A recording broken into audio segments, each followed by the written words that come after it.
moi je coordonne au niveau national le projet Eden avec Patrick Le Cardinal qui est médecin et qui est aussi concerné. Donc voilà, ça c'est un exemple assez militant qu'on peut travailler ensemble avec des alliés à même niveau horizontal et que ça peut aller plus loin. Non, je travaille au pôle centre du Vinatier, je coordonne de façon nationale aussi Magali, et ça a plus du libéral, puisque Magali va dire, est la première personne libérale du réseau Eden. Il y a certains cas, il faudrait apprendre à... Je l'ai été. J'en ai subi beaucoup de conséquences sur ce regard porté sur soi. Elle perd donc, en même temps qu'elle perd sa santé, elle perd ses dignités. Et bien évidemment, cette stigmatisation, elle est liée à la question de genre, comme je disais, et aux attendus sociaux que l'on a par rapport aux femmes, qui donnent la vie, donc qui doivent rester dans le soin, dans la protection. Toute cette stigmatisation, elle entraîne un isolement et une perte de confiance. Les femmes, elles se cachent. Les femmes, elles n'osent pas parler. Elles s'isolent. Et ce qui entraîne un retard considérable par rapport à leur prise en charge. Et finalement, en travaillant sur le récit de soi, on découvre une identité nouvelle en même temps, qui nous est propre. Et c'est un peu le paradoxe, c'est que en cherchant à se comprendre, on se change. Et notre identité se transforme en même temps qu'on cherche à définir notre propre identité.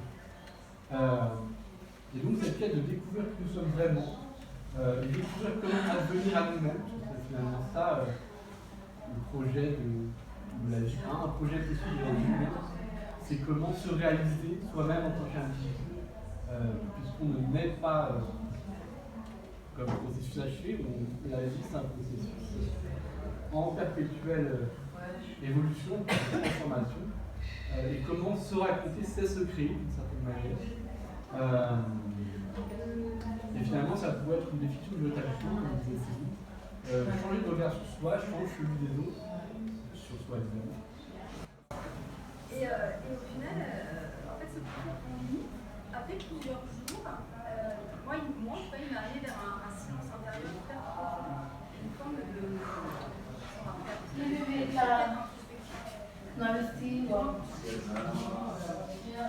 par l'impression de peut-être réfléchir sur moi. Et donc, ce découvert, en fait, m'a permis un espace de test. Moi-même, j'ai pu essayer de me redéfinir. Et c'était un peu comme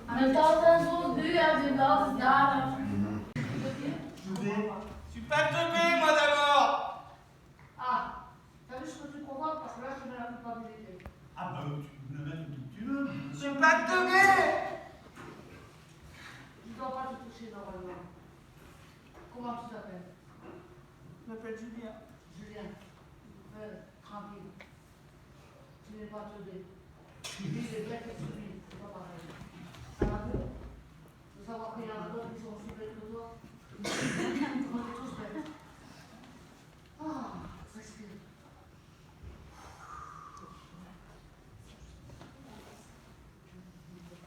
Je peux les abandonner maintenant?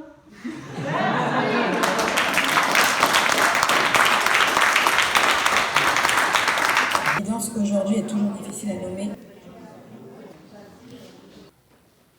Je veillerai en esclandre à l'asile ou à vendre mes fanères pour me racheter des pics.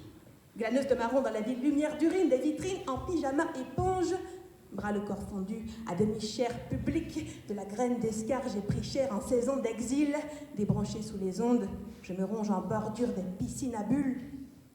Ce soir, je vous lis une lettre de départ de mes fonctions conjointes de père aidante et d'artiste, ayant été en poste flottant sur une structure d'accueil de jour psychiatrique. Ça s'est passé en 2023. Ça s'intitule « La démission ». Venez me voir, il y a des bonus vidéo et dessinés.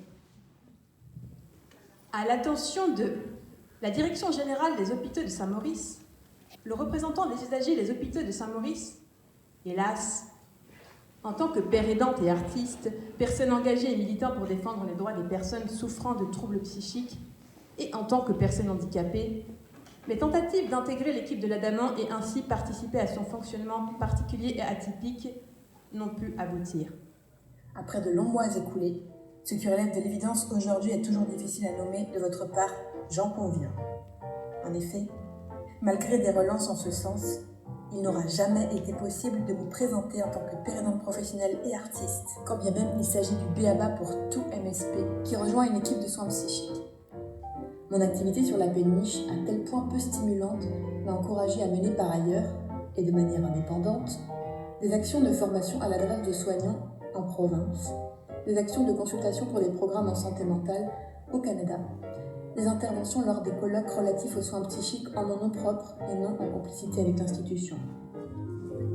Afin que cette lettre documente de manière exhaustive les raisons de cette démission, je m'efforce de décrire davantage ce qui, à mes yeux, ne va pas et ce qui me semble injuste sur la demande. En tant que citoyenne engagée et personne vulnérable, femme handicapée, psychiatrisée, aisément sujette à la stigmatisation, très grande a été ma déception face au peu d'engagement inhérent aux représentants de la CGT des hôpitaux de Saint-Maurice. Personne que j'ai cru juste de solliciter aux prises avec des questionnements importants. Le must-have de cette énumération de problèmes vécus est relativement prégnant au cœur de la récente et douloureuse affaire à l'ordre du jour, la présence connue et consentie de punaises de lit sur l'Adamant, est probablement de me reprocher de vous adresser des emails pour faire passer des informations. Votre explication et votre défense rhétorique, et ainsi votre persévérance dans l'accueil inconditionnel de tout être porteuse de corps étranger, digne de saint François d'Assise, mais où diantre peut-on encore s'asseoir à bord, célébrité d'un autre temps que nous ne pourrions hélas plus accueillir qu'en carton-pâte à l'atelier Raison, autrement dit une mère Teresa, à la différence notable de la missionnaire, prénommée de l'appel homosexualité, accueillait tout le monde dans une immense pauvreté de moyens, a opportunément transformé l'Adamant en l'arche de Noé. Est-ce que pour toi, est-ce que c'est utopique d'intégrer des pères aidants et des institutions hospitalières dans une culture qu'on sait d'une culture de sachant et qui est un peu la complication de ce qu'on a ici et qui marche malgré tout forcément très bien dans les cultures anglo-saxonnes, ils ont cette culture d'horizontalité qui ont ça en eux. Est-ce que pour toi, d'après ton expérience à toi, est-ce qu'elle est utopique encore de nos jours dans l'intégration de ces pères aidants dans les institutions hospitalières? On est tous beaucoup dans nos cerveaux. Tout ce qu'il en reste. Après ces expériences-là. Mais j'ai senti une énergie contre, en réaction, avec quelque chose de vital, de viscéral à faire entendre et qui me semblait nécessaire. Puisque j'ai ressenti justement par tout le corps l'énergie que tu mettais, le fait de choisir une musique jazz, qui est une musique très libre. C'était justement comment passer d'une réaction à l'action. L'action libre pour continuer à dire ce que tu portes et ce qui est important pour toi. Et du coup, moi, ça m'a rempli en fait d'une énergie positive. Mais juste